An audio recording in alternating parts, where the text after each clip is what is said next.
The rain came down in heavy sheets across the deserted Nevada highway. Daniel Moss had been driving for 6 hours, eager to reach his brother's home on the coast. The storm had started suddenly, without warning, turning the asphalt into a dark mirror that reflected nothing but the dull glow of his headlights. He gripped the steering wheel tightly, leaning forward as if that would help him see through the wall of water ahead. There were no other cars on the road, no lights in the distance, nothing but darkness and rain. Then he saw her. A figure emerged from the gloom on the side of the road, barely visible through the storm. At first Daniel thought it was a trick of the light, but as he got closer, the shape solidified into a woman. She was walking alone, drenched completely, her clothes clinging to her body, her hair plastered against her face. She carried no umbrella, no bag, nothing at all. She simply walked with her head down, her steps slow and heavy. Daniel slowed the car. This was a remote stretch of highway, miles from any town. Where had she come from? Where could she possibly be going on foot in this weather? His first instinct was to keep driving. Warnings about strangers flashed through his mind. But then the woman looked up. For just a moment, her face was illuminated by his headlights, and Daniel saw something that stopped his heart. It was not fear in her expression. It was something else, something he could not name. He pulled over. The car skidded slightly before stopping about 20 meters ahead of her. Daniel looked in the rearview mirror and watched as she stopped walking too. She stood there in the rain, not moving toward him, just waiting. He waited too, his mind blank. Then he reached over and unlocked the passenger door. He did not know why. His hand moved on its own. The woman began to walk again, slowly, deliberately. When she reached the door, she opened it and slid inside without a word. Water dripped from her clothes onto the seat. The interior of the car suddenly felt very small and very cold. Daniel looked at her. She looked ahead through the windshield. The rain continued to fall. Neither of them spoke. She was younger than he had first thought, perhaps in her late 20s. Her face was pale, almost translucent in the dim light, and her eyes were fixed on some point in the distance. She made no effort to dry herself or adjust her wet clothing. She simply sat there, perfectly still. Daniel cleared his throat. "Are you okay?" The words felt stupid even as he said them. Of course she was not okay. The woman turned her head slowly to look at him. Her eyes were dark and deep, and for a moment Daniel felt as if she could see through him.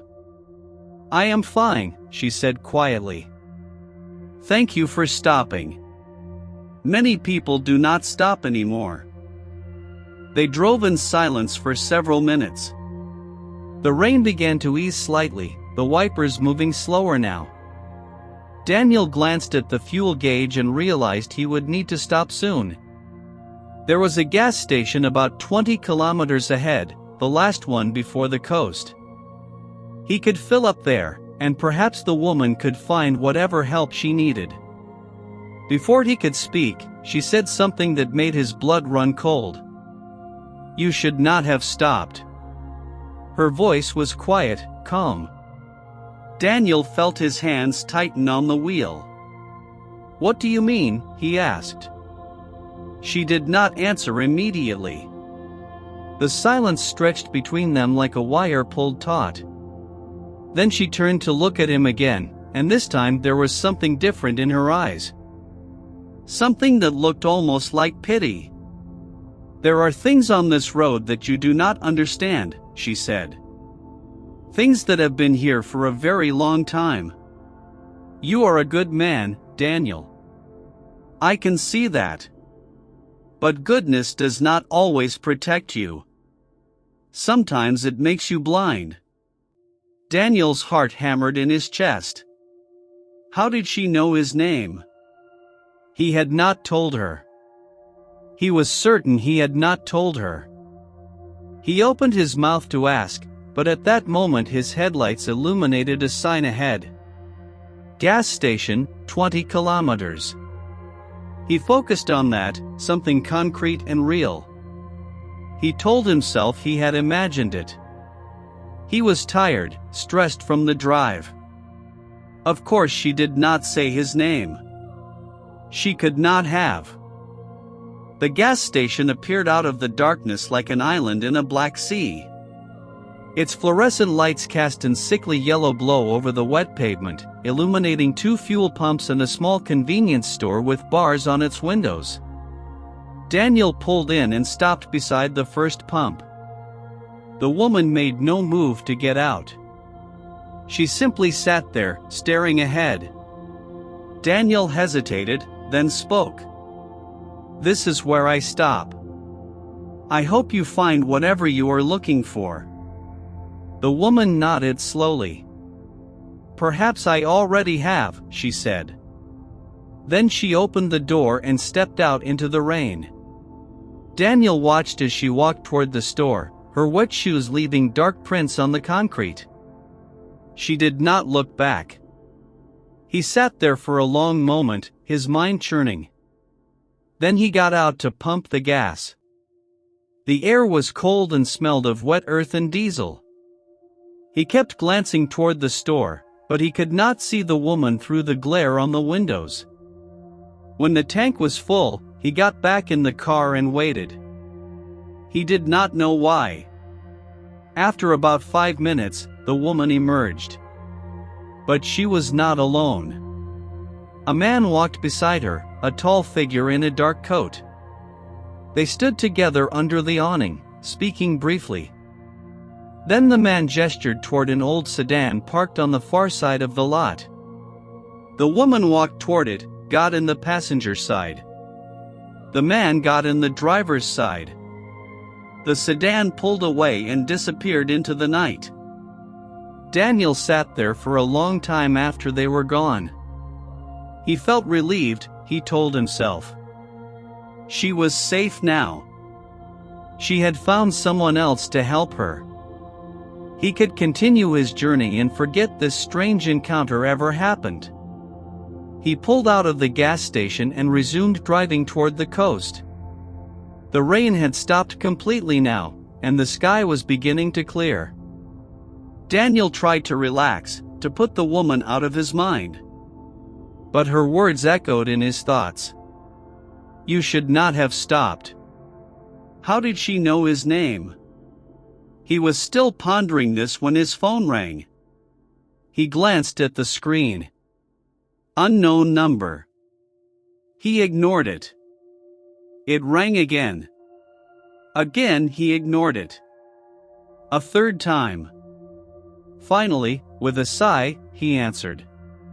Is this Daniel Moss? A voice asked.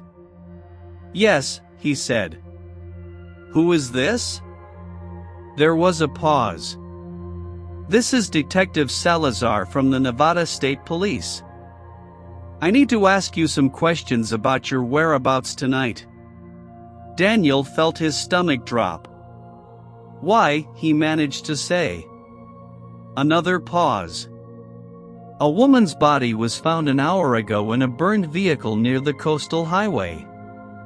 The vehicle matches the description of yours. We need to rule you out as a suspect.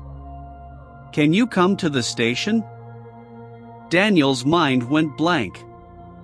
He pulled the car to the side of the road, his hands shaking. That is impossible, he said. I am driving my car right now. I have been driving all night. There must be some mistake. The detective's voice remained calm. Perhaps there is. That is why we need to speak with you. Where are you currently? Daniel told him. There was a pause, then muffled voices in the background. Stay where you are, the detective said finally. An officer will meet you within the hour. Do not leave your vehicle. The line went dead. Daniel sat there, staring at the phone. A burned vehicle. Matching his description. A woman's body. His thoughts immediately went to the woman he had picked up. Could it be her? No, he had just seen her get into another car. She was alive. Unless something had happened after he left. Unless the man in the dark coat had done something to her. 45 minutes later, a police car pulled up behind him. 2 officers got out, a man and a woman. The man was tall, with graying hair and sharp eyes. The woman was younger, serious. Daniel Moss, the man said. I am Detective Salazar. This is Inspector Reyes. We need you to come with us. Daniel nodded and got out of his car. Another officer arrived and began to inspect his vehicle. At the station, Daniel was led to a small interview room. Salazar and Reyes sat across from him. Tell us about your night, Salazar said. From the beginning. So Daniel did. He told them about the storm, about the woman, about picking her up, about the strange conversation, about the gas station and the man in the dark coat. When he finished, Salazar was silent for a long moment. Then he said, the woman. Describe her. Daniel did. Salazar exchanged a glance with Reyes. And you say she got into another vehicle at the gas station? Yes. A dark sedan. Older model. I did not see the license plate. Salazar nodded slowly. Mr. Moss, there is something you need to understand. The gas station you described closed down 3 years ago. It has been abandoned ever since. There is no store, no pumps, nothing but an empty building and a parking lot full of weeds. The words hit Daniel like a physical blow. That is impossible. I stopped there. I pumped gas. I used my card. Check my bank statement. Salazar said nothing. He slid a photograph across the table. It showed a woman with dark hair and pale skin. The same woman Daniel had picked up on the highway. This is Elena Vaz, Salazar said. She has been missing for 3 days. Daniel stared at the photograph. That is her, he said. That is the woman I picked up. Salazar leaned back in his chair. Elena Vaz is the wife of Marcus Vaz, an accountant from the city. She left for work 3 days ago and never came home. Her husband reported her missing. We have been looking for her ever since. Daniel shook his head. But I saw her tonight. She was alive. She got into that car. Salazar studied him for a long moment. The burned vehicle we found, he said slowly, contained the body of a woman. We cannot identify her yet. But we can tell you this. She died before the fire started. She was murdered. Daniel felt the room spin. And the car, he asked. Stolen 3 days ago from a rental agency, Reyes said. Same make as yours, different color. The plates were switched. So he was not a suspect. But that barely registered. His mind was on Elena. On the woman he had picked up. On the man in the dark coat. There is more, Salazar said. He walked to a whiteboard and pulled back a curtain. Photographs were pinned there. 4 women. All different ages, different backgrounds. These women disappeared on that same stretch of highway over the past 3 years. All during storms. All last seen walking alone. Elena Voss fits the pattern. But now she is a witness. Or a victim. We do not know which. Daniel could not sleep that night. He lay in the dark at his brother's house, staring at the ceiling, going over every detail again and again. The rain. The woman. The words. The name. She had known his name. How? He had not told her. He was certain. The next morning, he drove back to the highway. He did not tell anyone where he was going. He just got in his car and went. The sun was bright, the sky clear, and the road looked ordinary. But when he reached the spot where he had picked up Elena, he felt a chill run down his spine. He pulled over and got out. He walked along the shoulder, looking for anything, any sign. And then he found it. Half hidden in the weeds, a small object glinted in the sun. He bent down and picked it up.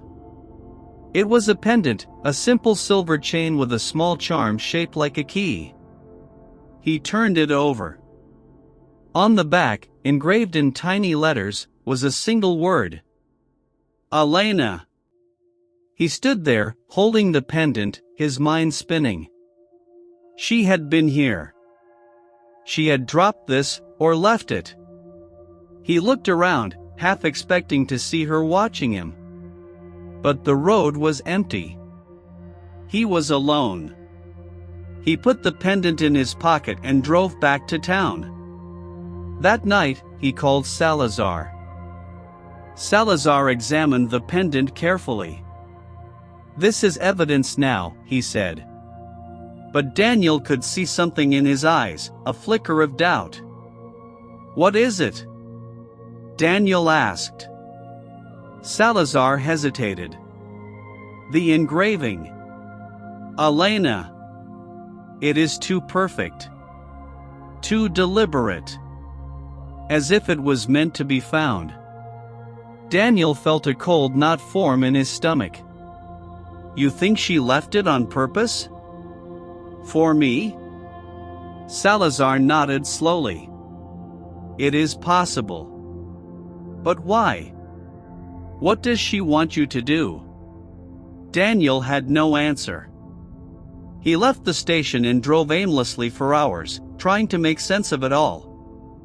That evening, he returned to the highway. He drove to where the gas station should have been. Salazar was right. There was no gas station. Just an empty building with boarded windows and a parking lot choked with weeds. But as Daniel sat there, he noticed something. Tire tracks.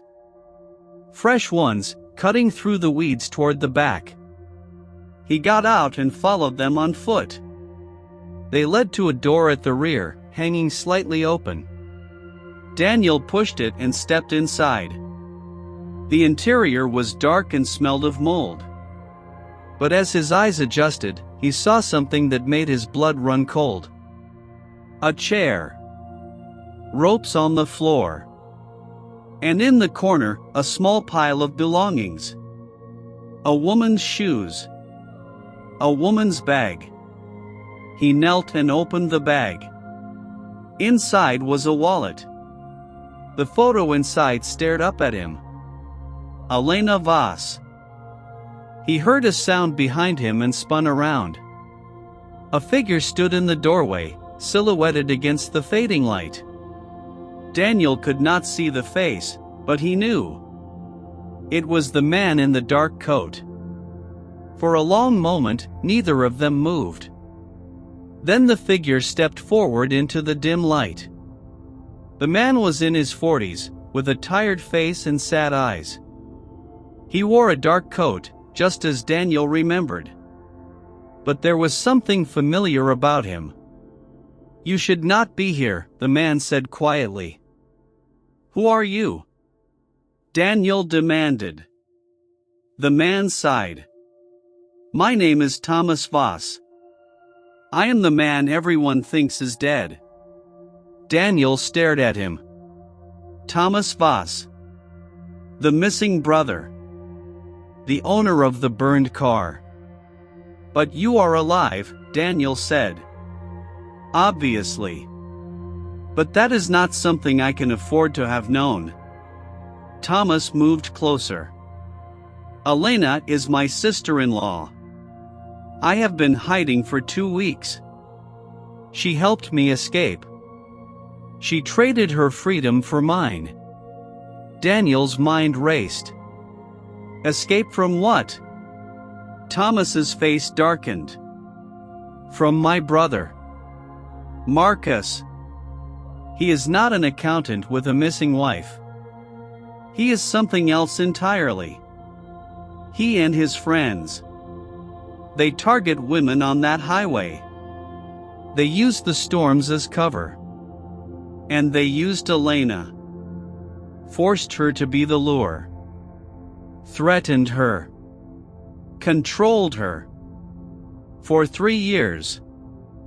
Thomas explained everything. Marcus Voss led a network that preyed on vulnerable women. Elena had been forced to help them after her sister Carla disappeared. They promised her answers. They lied. Carla was dead. Elena finally found proof. She tried to escape, helped Thomas flee, but was caught. Now she was being held somewhere. The pendant, Thomas said. It is not just a pendant. It is a key. To a locker at the bus station in the city. She left something there. Evidence. Enough to destroy Marcus and his network. But the police cannot get it. Marcus has people everywhere. It has to be you. She trusts you. Daniel drove through the night to the city. At the bus station, he found locker 47. The pendant fit perfectly. Inside was a USB drive. He took it to a hotel room and opened the files. Documents.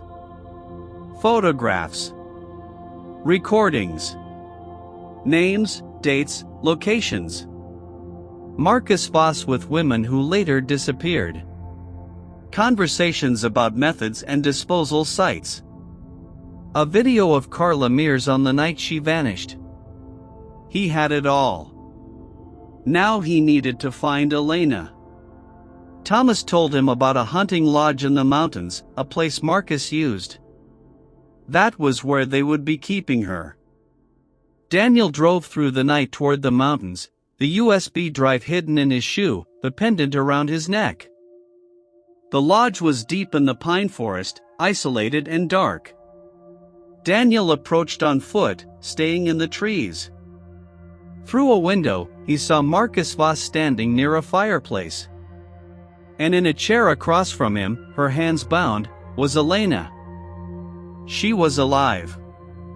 Daniel circled to the back, found an open window, and climbed inside. He moved through the dark house until he reached the room. He pushed the door open.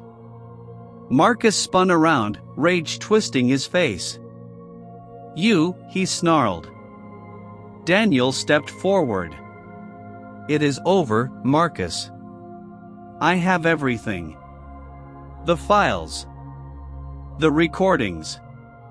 It is already on its way to people who cannot be bought." Marcus lunged, but Daniel was ready. He drove his fist into Marcus's stomach, then hit him again. Marcus went down. Daniel untied Elena. They ran through the lodge, through the back window, into the trees. Behind them, Marcus shouted, but they did not stop. They reached Daniel's car and sped away. At dawn, they arrived at the federal police headquarters. The evidence on the USB drive led to dozens of arrests. Marcus Voss and his network were dismantled. The bodies of the missing women were found and returned to their families. Elena received immunity and started a new life far from the highway. Daniel returned to his ordinary life, but he was changed. He carried the memory of the woman who had trusted him, the woman who had called him good. And sometimes, late at night, he would hold the silver pendant and remember. The road was no longer a place of fear. It was a place where a man had stopped for a stranger and changed everything. A place where a woman had finally found her way home.